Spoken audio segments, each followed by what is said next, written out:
say I wish that there were these types of programs when I was coming up. Because I think the thing that did help me was there was a certain point in my career where there was an initiative called the Fresh Arts Program, and that had a lot of mentorship and opportunities to have access to people that were within the industry, and it really taught us a lot. So good to see you guys. Good to see you. Oh, there you go. You know your face. Hey, what's up? Tom. How are you? How you doing? Hey, Isabel. How are you? What's up again? You guys know each other, okay. I thought, Kardinal, we could maybe start with going back when you were in this position, before all the JUNO Awards and before the big singles and whatnot. Maybe, take us back to when you were. Well, I guess I would say, to be completely honest, like, no matter where my journey has taken me, I always, we used to have this little motto that was called independent hustle with major label muscle. So we've always tried to, when I say we, team, we'll get to that later, but always try to strive to keep that independent drive going. You know what I'm saying? Like, the thing is, when you feel like you're all that you have, you and your team, like this is what you're depending on, it's a totally different mindset than when you feel that you have people that are kind of doing the work for you. One interesting thing I will say about the Cardi thing is, first of all, Cardi is obviously a hip-hop legend in Canada. Me being a hip-hop artist, even having that one-on-one time for so long to sit there and talk to him was incredible right off the bat. But one thing I did learn was that I liked his I guess you could say perspective coming from both sides of the fence, like from the artist perspective, but now working at a label. The music industry is always moving. It's always evolving, and I think you guys would know more than anybody right now, like, we are at another transitional time within the industry. So everybody is learning. That guy that you heard about, doesn't matter if it's Jimmy Iovine or Alan Reed or some guy in beige socks named Kardinal, like, at the end of the day, like, we are literally learning best practices every single day. And I think, at one point in time, historically, you guys can look back and see where kind of the music industry, and especially the labels in particular, but where we made the mistake of thinking that we had it all figured out because things went a certain way until, we ignored that evolution. And that's, when we ran into, I think, one of the most trying times, industry-wise, which was, with the birth of MP3s and people starting to download for free and so forth.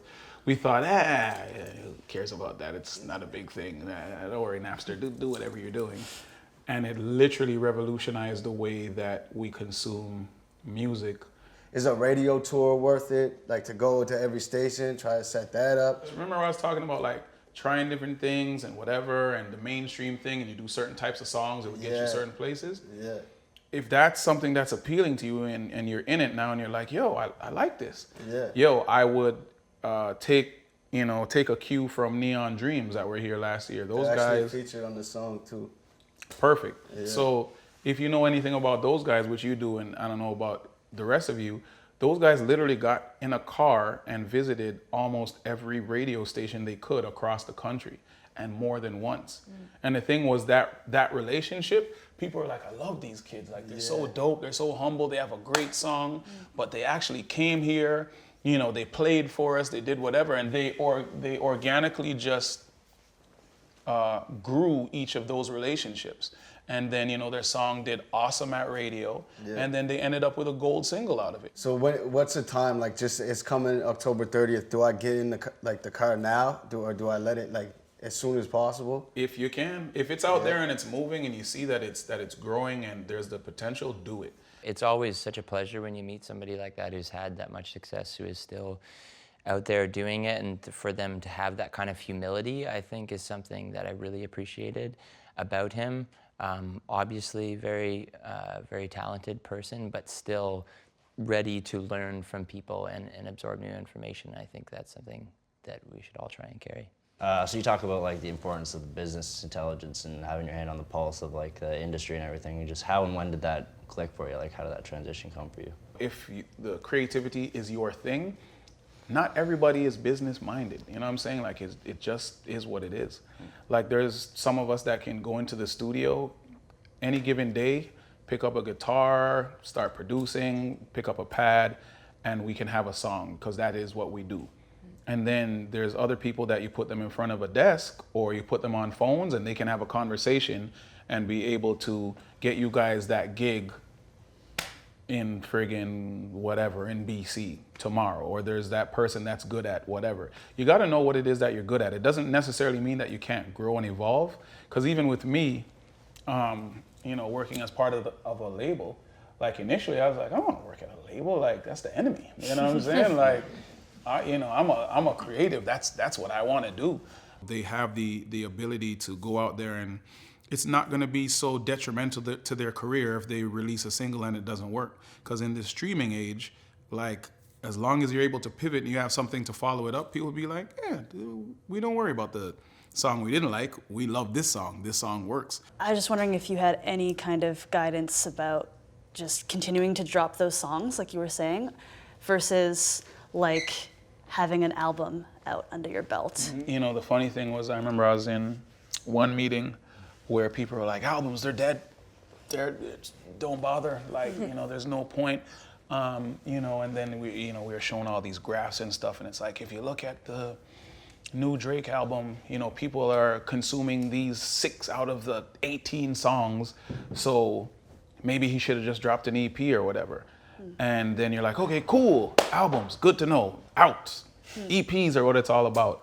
But then somebody drops a 14-song album and it friggin' goes crazy and people are like, albums are back. Like, you know what I'm saying? Like, it's really one of those ones where... He is someone who is so charismatic, and I feel like when he walks in the room, everybody's focus must turn to him because he's so vibrant and charismatic, and but just to see how much control he has on his own career, and I found that very similarly with Lights. You could just tell that they're super hard workers. They are focusing on engaging with their fans, especially on social media platforms. Like I know for us, like we have a lot of content, but like we get told a lot, like wait on it. Mm-hmm. And I think sometimes that works for us, and then sometimes we're like, we waited too long, and we should have just put this out, and like definitely now we're like, okay, EP or album, like that question. But then it's like, how important is it to have a lot of content? Or is that just kind of artist specific? Like some artists have like those 3 hits and those 3 solid videos that people just keep going back to. And then some people have a ton of content, like, you know, having like a radio, you know, CBC or something, actually wanting to pick which songs they feel like playing, as opposed to being like, well, these are the ones that we have to offer you because these are the singles, and, you know, the album or the EP isn't coming out for a long time. You got to listen to your fans, you know, because were they as engaged when you dropped this new EP as they were with the last one? And let's figure out why that is. Is it because maybe it was too close together, or was it too far apart to where they lost interest? Like, you know what I mean? Like you had something going, and while that was going, did you engage enough with them to see how they were feeling? These types of conversations, especially between creatives, are what not only inspires, but like, we kind of feel legitimate. Like, you know, like if there's some things that I said that you guys are like, oh, cool, like we actually do that, so that's wicked. But then there might be, you know, some things that I might have said where you're like, huh, I didn't really think about that before.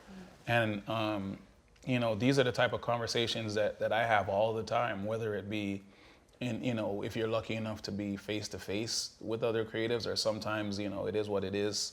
Somebody's on tour, you're in the studio, on WhatsApp, you know what I mean, or whatever, FaceTime. Like these types of conversations are so important, because at the end of the day, there's so many people that will have an opinion on what you guys should do, and in my opinion, I think this will work for you, and if you just stop wearing those black hats and maybe wear a red one, like we get enough of that all the time, so it's great to be able to like exchange ideas with like-minded people. So you know, at the end of the day, I would say, try new shit, don't be afraid. Prioritize, remember that there are no rules, and just as much as possible, just those people or those things that inspire you, and you know, the things that when you wake up you look forward to doing this, or you look forward to seeing that person, or you know, your dreams of being able to potentially reach that point. Let those be the things that drive you. I think the questions that they had, they were not those random generic, I have to ask Kardinal a questions. They were like, you could tell there, you know, some people were taking notes.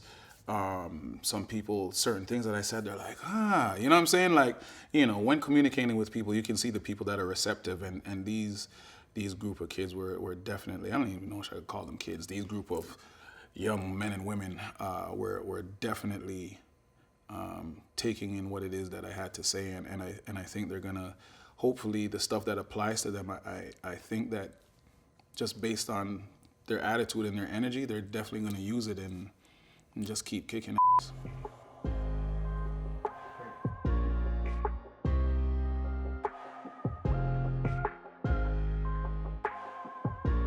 It's one of those ones where be very happy and proud that, that you're sitting here, because there's definitely some people that we took papers and just set it on fire. So.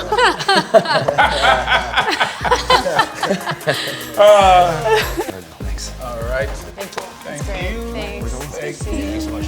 All right. Okay, dude. Super helpful, thank you. All right, no Appreciate problem. you, man. Yes, sir. Okay. Absolutely. See, he got the hip hop handshake. What I gotta do to, I could. He can teach you. All right, you guys have fun. Thanks. Thank you. I am out.